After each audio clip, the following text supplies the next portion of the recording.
You wake up, go to work, trade your time, energy, creativity, and still it's called capitalism. Not labourism, not grind for 12 hours and still can't pay rentism. Nope, it's named after capital. Because in our system, people who own things, not the people who build them, hold the power. You can work 3 jobs and barely stay afloat. But if you own enough buildings, stocks, or machines, you can sit on a beach and still earn more in a day than someone else does in a month. That's not a glitch. That's the game. Here's the part school rarely teaches. Capitalism was never built with workers at the center. It was built to reward capital, land, machines, money, and money that becomes more money. Work matters. But it was never the winning hand. Ownership was. Today, we're diving into the hidden reasons why it's called capitalism, not labourism. And spoiler, it's not just economic, it's psychological, historical, and yes, kind of rigged. If you've ever wondered why money multiplies but labour stays stuck, or why your boss makes 500 times your salary while you get a pizza party, this one's for you. If this already feels too real, hit that like button. It helps us reach more curious minds. And stay with us, because what comes next might just change how you think about your paycheck. Let's go back to the beginning. In 1776, Adam Smith published The Wealth of Nations, the foundational text for classical economics. He didn't invent capitalism, and he certainly wasn't a cheerleader for billionaires. What he did was document how wealth moved, how labour created value, and crucially, how capital transformed that value into power. Smith emphasized something subtle but world-shaping. Capital, tools, machines, and land wasn't just useful, it was leverage. It turned labour from effort into output, and from output into profit. But at the time, most people still lived off the land, traded small goods, or worked in cottage industries. Then, the Industrial Revolution changed everything. Steam engines, textile mills, locomotives. Suddenly, machines did what once required dozens of workers. And who owned the machines? A small class of industrialists, the people who had access to capital. By 1850, over half of Britain's factory workforce were women and children, working 12 to 16-hour days in dangerous conditions. Their wages barely covered food and rent. Meanwhile, the factory owners built generational wealth and shaped public policy. Capital didn't just build wealth, it built the system. Even the vocabulary changed. Capital gains, return on investment, assets under management. Capital wasn't just a tool. It became the hero of the economic story. Karl Marx observed that capital wasn't a thing, it was a relationship, a dynamic where one group owned the productive tools and the rest sold their time to use them. Capital didn't just write the rules, it wrote the narrative. Let's say you wake up at 5 a.m, commute 90 minutes to work, and load boxes in a warehouse for 10 hours. Your neighbour wakes up at 10, checks their stock portfolio, and heads out to brunch.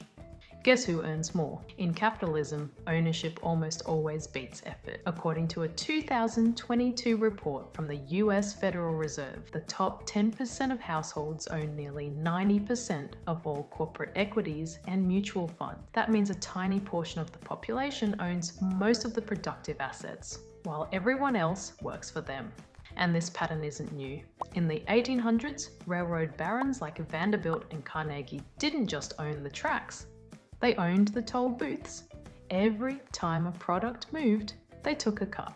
Capital scales. Effort doesn't. As Naval Ravikant put it, you're not going to get rich renting out your time. You can only work so many hours. But a rental property, it collects rent while you sleep. Stocks appreciate while you eat. A company you own makes money whether or not you show up that day. Capital owners borrow against appreciating assets, reinvest, and scale. Workers, especially wage workers, rarely get that kind of leverage. In 2023, real wages stagnated in many developed economies, yet corporate profits soared. The people doing the labor got less. The people holding the assets got more. Let's put this into a story. Josh lives in a city apartment his parents helped him buy. He spends mornings checking his investments and plays tennis by noon. He's got a stake in 2 startups and receives dividends from ETFs. Next door, Liam works 2 jobs, one at a retail warehouse, another at a cafe. He takes the early train. By the time he gets home, it's dark. Both men work, but only one of them owns. The system doesn't reward the hardest worker. It rewards the one who owns the ladder everyone else climbs. Let's talk about the quiet magic trick that is compounding. Albert Einstein reportedly called compound interest the 8th wonder of the world. He said, "He who understands it, earns it. He who doesn't, pays it." If you invest $10,000 at an 8% return, in 30 years it becomes over $100,000.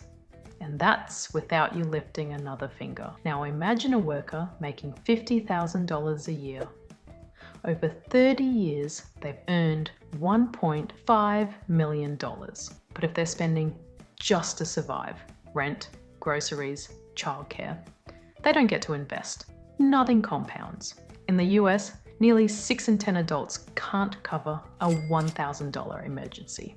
For them, compounding is a theory, not a strategy. Josh's capital works 24/7. His stock portfolio appreciates while he sleeps. When markets dip, he buys more. He's learned about tax loss harvesting, index funds, and compound interest strategies. Josh's money works harder in his sleep than Liam does on his feet. It's not luck, it's a loop.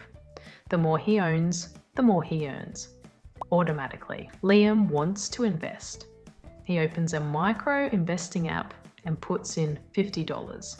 Then his car needs repairs. Then rent goes up. By year's end, he's withdrawn most of it. Not because he's irresponsible, but because survival costs more than he earns. Josh plays offense, Liam plays defense. Buffett, Bezos, Musk, they didn't get rich from wages. They got rich from ownership, and ownership compounds.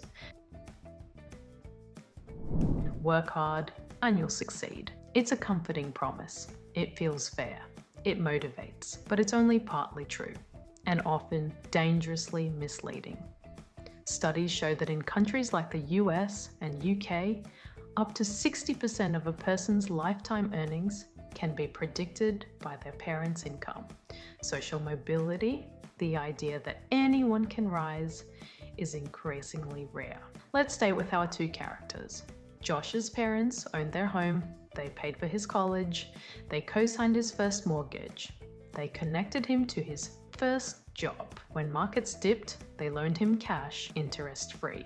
When he had an idea, they invested. Liam? He worked since he was 16, paid rent to his parents, took out student loans, found jobs through cold applications. When he wanted to start a business, the bank asked for collateral. He had none. They both made good choices, but only one had good options. In 2023, the average inheritance for the top 1% in the US was over $700,000. For the bottom 50%, less than $10,000. The story of capitalism isn't that the lazy fall behind, it's that the average struggle to catch up.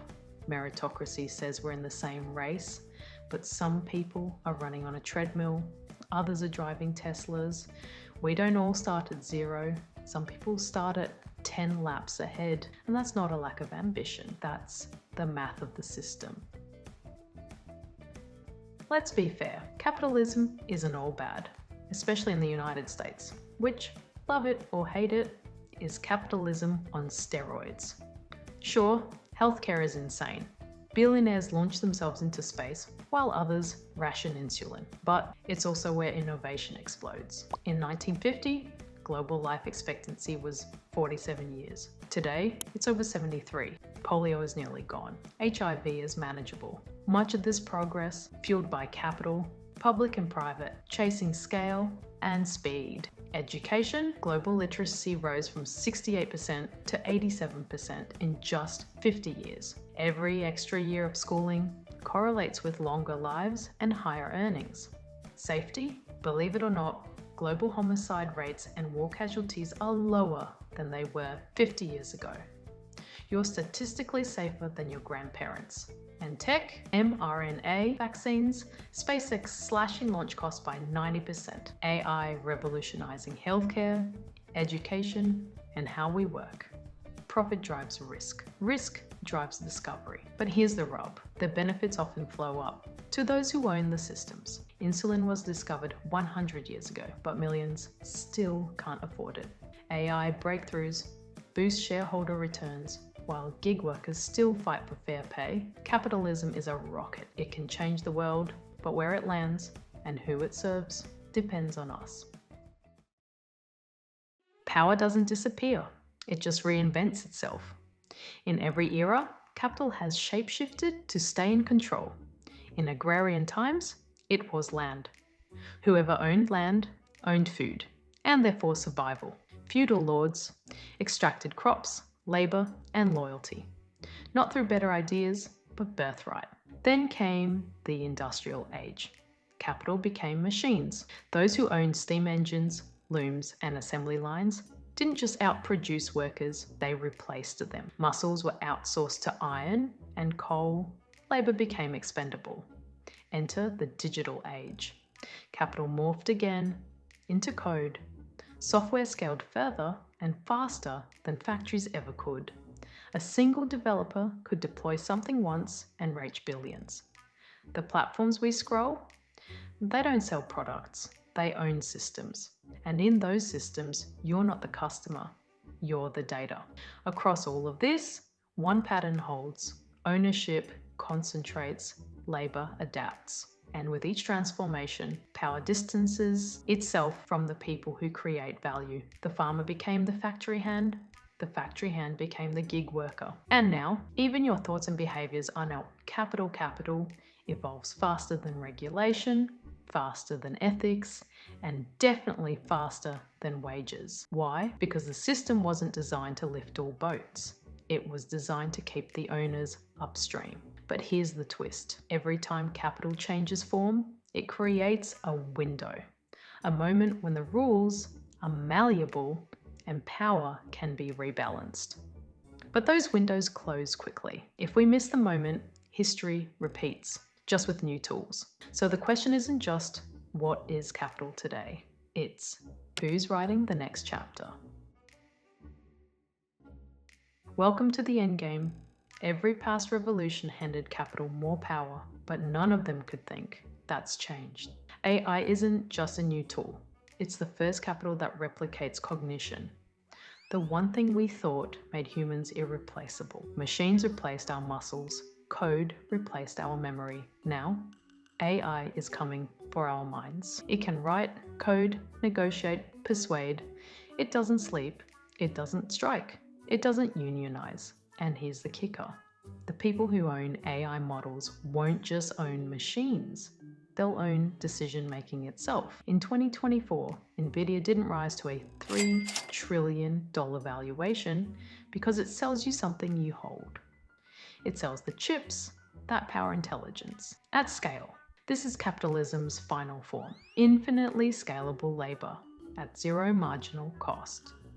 Goldman Sachs says AI could impact 300 million jobs, but that's not just an employment stat. It's a redistribution of power stat. Because once intelligence is ownable, who owns it? Not the teacher, not the nurse, not the artist. Capitalism rewards those who own the means of production. And now, the means of thought are being centralized. But AI isn't destiny. It's a choice point. We can build systems where AI augments human potential, where the benefits are shared, or we can keep scaling the gap until humans become the new inefficient hardware. This is a turning point. The most powerful capital yet has arrived, and what we do next will decide who it serves. Here's the twist. Capitalism isn't just an economy, it's a dream machine, powered by hope and comparison. And that's the trap even those most exploited by the system often defended. Why? Because we've been taught you can be rich too, just work harder. This belief is intoxicating. It keeps people striving, competing, and blaming themselves when they fail. But when self-blame doesn't hold, people don't blame the system. They often blame each other. The person on welfare is blamed for being lazy. The migrant worker is blamed for stealing jobs.